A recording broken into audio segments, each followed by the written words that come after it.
We were looking for the killer instinct, and man, did we ever get it. UConn blows out Creighton. We'll recap. This is Locked On UConn.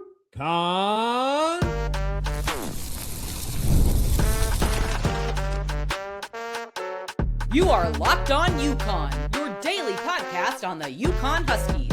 Part of the Locked On Podcast Network, your team every day. Happy Monday, and welcome back to another episode of Locked On UConn. I am your host, Matt Schonvisky, a two-time graduate, tenure credential media member, and host of the only daily UConn sports podcast, Locked On UConn. Part of the Locked On Podcast Network, the number one sports podcast network in the world. Please hit the like and subscribe button, and thank you for making this your first listen each and every single day. On today's show, we are dissecting Saturday night's win in Omaha. Then, Braylon Mullins' return sparked UConn's offense, and finally, did this team ever find their killer instinct? But first, this episode is brought to you by Mazda. We put that same drive into every detail. Wins define the moment, putting in the work that defines you. Stay tuned for highlights in this week's Moving the Game Forward. There's more to a Mazda because there's more to you. So on Saturday night, UConn did everything we were looking for. If you had a chance to watch, listen to our game preview on Saturday morning of what exactly we wanted to see and what we were looking for in Saturday night's game in Omaha, I think we could check all the boxes. Number one, we were hoping Mullins was back. Check. Number two, we were hoping that when a game gets to 10 or 14, it doesn't come back to 10, it doesn't come back to 5. Instead, UConn parlays that into a 15, 18, 20-point lead. And that's exactly what we saw on Saturday night. In this game, 85-58 rout, absolute shellacking of Creighton on the road, 17th straight wins, 11-0 in conference play, 21-1 overall. And my goodness, Braylon Mullins coming back from concussion protocol, unsure heading in if he was going to be playing, led the team in scoring. 6 of 13 from the field, 4 of 8 from 3, 50%. The Huskies shot above 50% from 3 across the board. Solo ball 3 of 7, Silas Demery 3 of 4, Caravan 3 of 4, 16 of 31 from 3. Huskies took a 41-30 halftime lead and then blew the doors off in the second half. Exactly what we on this show were looking for. Exactly what Dan Hurley talked about the day before. And why did we think we knew what was going to happen? It's because Dan Hurley was so public, so adamant, so transparent about what the challenges were leading into the game. And there was a moment there in the first half where it was a 10-point game. It got to 12. It got to 14. Things were teetering. And the Huskies stepped on the gas pedal. Because Creighton came out and they were playing pretty well. They changed their lineup. They made some changes. And it was a close battle for the first, 15 minutes?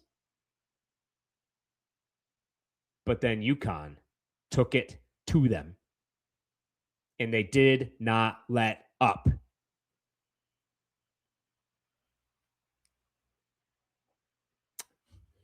So Braylon Mullins, 16. Silas Demery, 15 points. Alex Caravan, 15 points. Solo ball, 11 points. Those are your scores in double figures. On the boards, Huskies out-rebounded Creighton by 13. I don't know what the stats have been in the past couple of years, but when you're going up against Kalkbrenner and the rest of that front line with Creighton, I don't think you were out-rebounding them much. Not by 13. Great day on the glass. Huskies shared the rock, 16 assists to 10. They forced 10 turnovers to 8 of their own. Offensive glass, 13-6.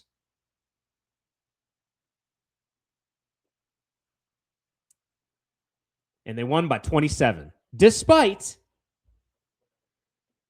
24-7 edge at the line. 17-3 in overall points, because UConn only went 3 of 7 from the line. Creighton went 17-24.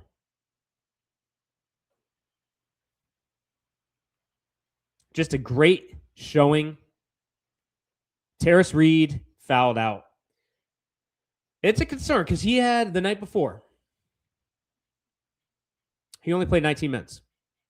On Saturday night, he only played 21 minutes due to foul trouble yet again. And in came Eric Ryba. Perfect yet again from the field. He's now 8 of his last 8 over the last 2 games. He also had 5 boards. This was a game where everything came together for the UConn offense, for the UConn defense, and the coaching staff. My, oh my. What a job they did.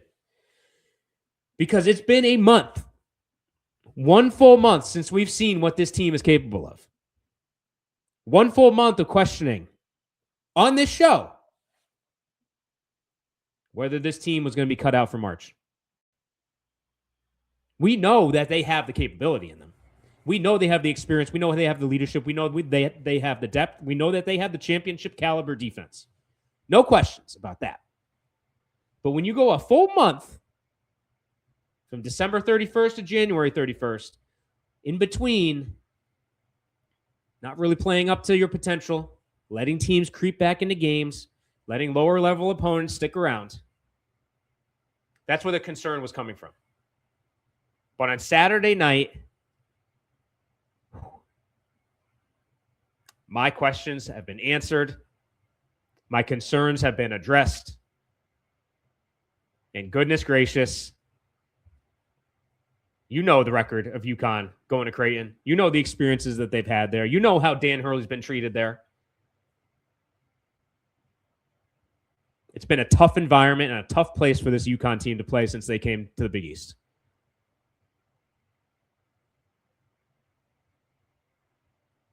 And on Saturday night, they said, we don't care.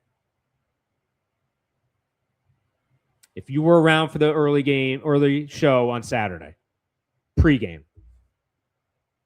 we wanted to see this team and this roster and this coaching staff treat this game and every game from here on out like it's revenge time against Arizona for the loss at home. And I saw that. I saw the fire. I saw the energy. I saw the will. I saw the want to. And that's what this 21-1 team is capable of. That is what this 11-0 Big East team is capable of. On the road, tough environment. And they got the job done. So, listen, credit to the team, credit to Coach Hurley, credit to the coaching staff, credit to every single player on that roster. Because just when little doubt was starting to creep into the fan base, including yours truly. Now, I will say this. I have never wavered of what I think this team is going to do down the stretch in tournament time. The only reason I was calling out the concerns, because I don't want this team come the end of the year looking around, wondering why they're at home. But if you play like you did on Saturday night, that's not going to be an issue. That performance, and I know Hurley had stepped away from calling championship level, comparing them to the 23 and 24 teams. But that was like 2023 all over again. That was like tournament time 2024 all over again. Stepping on throats and closing doors. We'll talk more about that in the final segment. But first, on the other side of the break, we will talk about Braylon Mullins' return. Missed just 1 game in concussion protocol. Something that sparked the UConn offense and drove them to the performance that they had offensively. And we'll talk about that on the other side.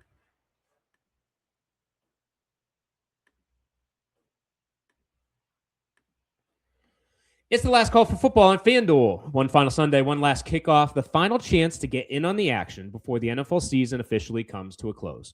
This is Super Bowl 60, and for those of us here in New England, we're less than a week away from the Patriots taking on the Seahawks, another rematch in the Super Bowl The last one was epic. We'll see what happens this time around. And FanDuel is making sure you're right in the middle of it with a special offer just in time for the biggest game of the year. Whether you're backing the favorite, riding with the underdog, or building one last same-game parlay, this is the game everyone's been waiting for. This is where predictions turn into plays, stats turn into storylines, and every snap feels bigger. It's the perfect way to cap off the season and make the Super Bowl even more exciting from kickoff to the final whistle. If you're a new customer, bet just $5 and get $200 in bonus bets if you win. Make it count because after the Super Bowl, the season is over. Last call for football on FanDuel, an official sportsbook partner of Super Bowl 60. Again, if you're a new customer, bet just $5. Get $200 in bonus bets if you win. Last call for football on FanDuel, an official sportsbook partner of Super Bowl 60. Visit FanDuel.com to get started. Again, FanDuel.com to get started. Back in on Locked On UConn, and we are switching gears to the Huskies offense. And Braylon Mullins, what does he mean for this team offensively? Well, leading scorer. Misses one game. Welcome back, Braylon. Knocking down threes. In rhythm, pulling up on the break. In traffic, no mind you. 5 feet behind the three-point line. Doesn't matter. This team, with Braylon Mullins healthy, with Braylon Mullins firing, with Braylon Mullins having a full grasp offensively of what he can accomplish on this roster. My, oh my. The sky is the limit with this team. The sky's the limit with this team. And it just opens up additional opportunities for the other players that can fill up the hoop. Solo Ball took 11 shots. Silas Demery took 11 shots. Alex Caravan took 9 shots. Terrace Reed, Eric Ryba combined for 6 of 6. Again, perfect from the field. Jalen Stewart, 3 of 4 off the bench, 7 points. Jaden Ross, 6 points, 2 of 2 off the bench, 2 threes. And then Malachi Smith, I felt early on he was forcing things. He did walk into a three. When they shaded off of him, he had a easy open look at the top of the key and knocked that one down. That was his only points of the night. But listen, I think he was trying to build off of that 4-4 earlier in the week when he filled in. He only got 10 minutes this time around. He did knock in 1-3. I think he found his rhythm, found his role as the game went on. And I think look for more of that from him. Maybe he tried to force it and build off of what he had earlier in the week, but listen, I think that will be addressed, and we're not going to see that going forward from him. So with Braylon Mullins here, somebody that, listen, he can play defense. He can dribble. He can take care of bringing the ball up the court. He can play off the ball. He can play on the ball. It doesn't really matter. He can run the show if needed. And his presence alone is going to open up opportunities, especially for guys that are going to start finding their rhythm even more. Like Solo Ball, like Silas Demery, like Alex Caravan, like Jaden Ross, like Jalen Stewart. The list goes on. So if you see what I mean, what does Mullins' return do for the Huskies offense? 54% and 52% from three. That's what he does. It just opens up opportunities. And the Huskies share the rock, 16 assists on 33 field goals. 16 made threes. 16.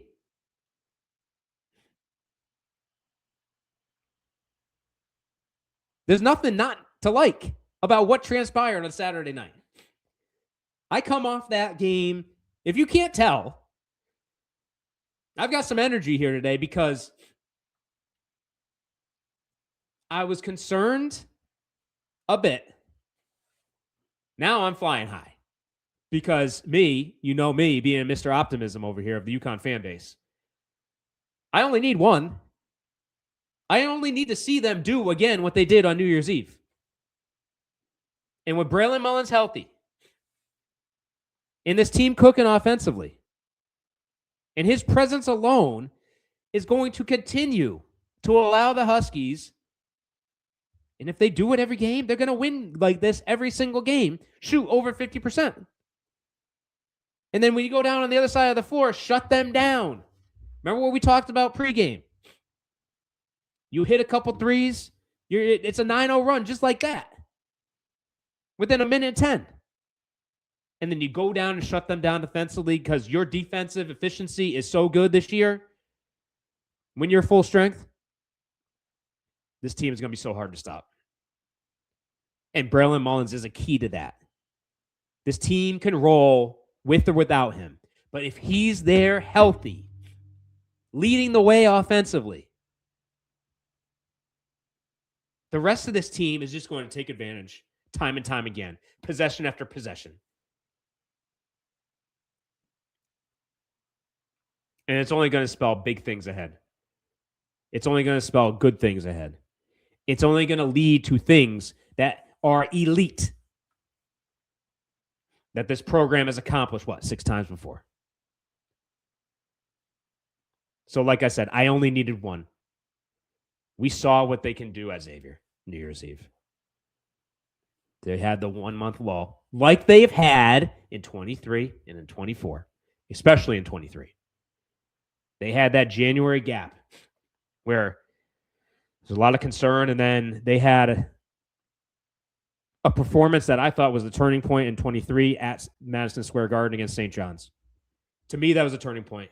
To me, that indicated that they were cooking across the board, offensively, defensively, and that's what we saw against Creighton. And now they go back to the Garden and try to recreate it this Friday night. And it's because of Braylon Mullins' presence and Braylon Mullins' execution of the offense and leading this team offensively. Just a freshman. I'm not going to get to the Donnie Marshall type analysis of Mullins' game. But man, on this year's roster, he's the piece that makes this an elite championship caliber team. So stay healthy, and this team will accomplish, in my opinion, what some of those over the last handful of years have done here in Storrs. On the other side, we're going to talk a little more about killer instinct because it was a hot topic on Saturday morning. Dan Hurley talked about a lot about that on Friday night.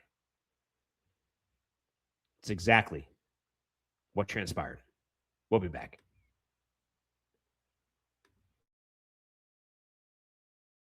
Hi, everyone. I'm Kalia Butler, host of Locked On Women's Basketball, and this is Mazda's Women's Basketball Snapshot, celebrating the work no highlight reel can ever capture. The WNBA has released its 2026 schedule featuring a 44-game regular season beginning on Friday, May 8th. The league's historic 30th season includes expansion teams Portland Fire and the Toronto Tempo, with opening weekend highlights such as Caitlin Clark and the Indiana Fever hosting Paige Beckers and the Dallas Wings, and a rematch of the 2025 finals between the Aces and the Mercury.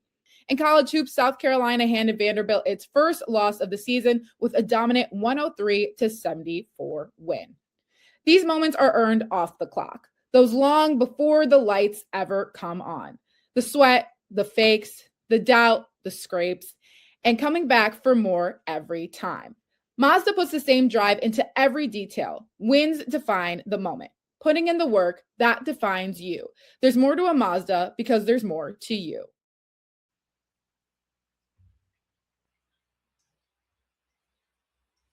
Back in on this Monday edition of Locked On UConn, and we are revisiting Dan Hurley's comments on Friday night, where he said this team is not tough. And when asked to clarify exactly what he meant, when he's been talking about that week after week, he was talking about when games are on the brink of being put away. The team has not found that mental capacity, that mental toughness to execute and actually put games away. But what did we see on Saturday night? They being the team, took Coach Hurley's words to heart. My opinion, Hurley instilled in them day after day, day and night, day after day after day after day in practice. And he's probably been in their ear every time. Because in order to break a trend, you not only have to work hard. My opinion, he probably played out some of the clips within the media of how fans and media alike were talking about the team. That's what I would do. And just nonstop. Bulletin board. Put it in the locker room. Talk about it in team meetings. Open and close with it. Top of mind that, hey, they don't think you can do this. They don't think you can close games. They don't think you can stay on top of teams and put them away. They're questioning your ability. Behind the scenes, I have no perspective on this. I have no insight. But if I was Coach Hurley, that's what I would have done. In my opinion, it's probably what he did do. Because this team came out and blew the doors off of Creighton. And that killer instinct is back. And that killer instinct, you know what that means for the rest of college basketball? Good luck. Good luck, Arizona. I know you won at Gamble, but that game was without Terrace Reed, and it was without Braylon Mullins, who we just talked about. What does Braylon Mullins mean for this team offensively? We just talked about it. You had both of those pieces out. And UConn only lost by 4 to Arizona early in the year. 4 points. Got completely shellacked on the glass. Outfought for every rebound. It was a 4-point game. Because this team is so deep that, hey, everybody's saying Arizona's the best team in America. Au contraire. I don't believe that's the case. I believe the best team in America sits in Storrs, Connecticut. I believe the best team in America, we're going to find out exactly who that is come March and April. Because what I saw and what I see is this team found that ability. They finally found exactly what we've been looking for. They found that edge. They found that mindset. They found that belief. They found that killer instinct that's going to take them to another level. And if they play with that chip, if they play with that tenacity, and they play with that drive and intensity and mindset, no team's going to touch them. No team can touch them. Because they're too deep. They're too talented. They're too together. This coaching staff is too experienced. There's too many leaders on this team. There's too many great shooters on this team. You have the talent down low. And it comes back to what Dan Hurley started talking about at the start of the season and what he talked about at the end of last season. Championship level defense. And you use that defense when things are rolling offensively to shut down opponents, build off of offensive runs, and take a 5-0 run, make it a 7-0 run, make it a 9-0 run, make it an 11-0 run. And soon enough, your 10, 12, 14-point game is 20, 22, 24, 25.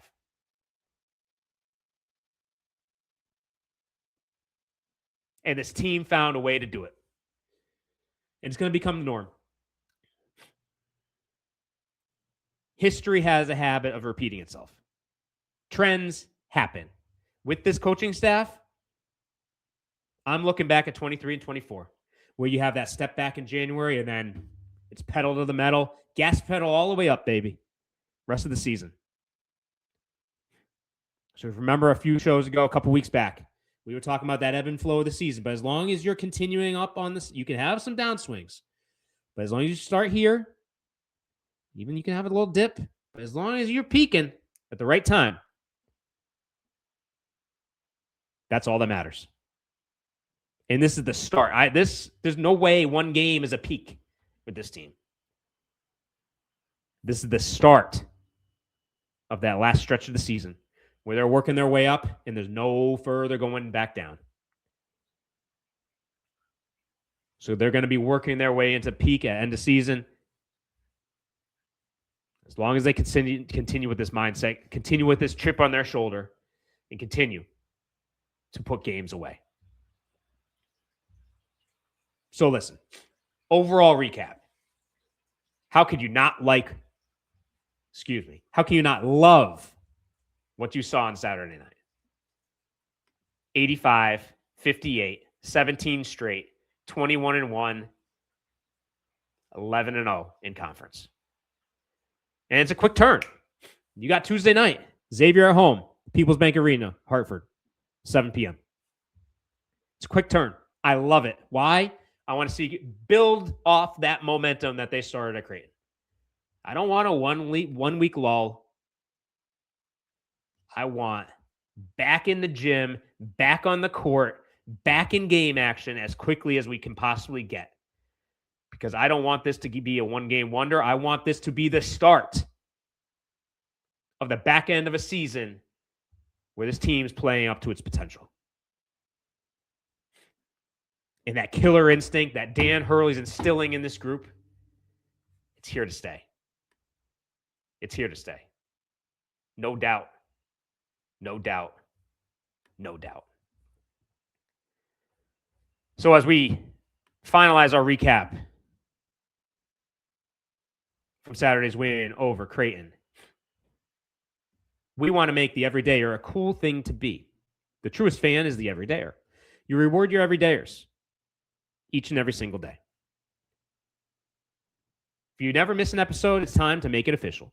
Join the Locked On Everydayer Club and get ad-free audio, access to our members-only Discord, and more. All built for our most loyal fans. Go to LockedOnPodcast.com/everydayerclub. Again, that's LockedOnPodcast.com/everydayerclub. And for the rest of the week, we will be back later on Monday to recap the greatest rivalry in women's basketball. It was a heck of a weekend on the hardwood for UConn. The men got back in the right mindset. The women took care of business. Well, we're going to talk about that later today. But listen, this show, all about the men, all about getting back into the groove, getting that killer instinct, getting Braylon Mullins back, and absolutely dominating and obliterating opponents when it mattered. So we will be back to talk and preview on Tuesday, Xavier. We're going to talk, kind of see when. We're going to talk a lot here over the next couple of weeks, or couple of days, excuse me.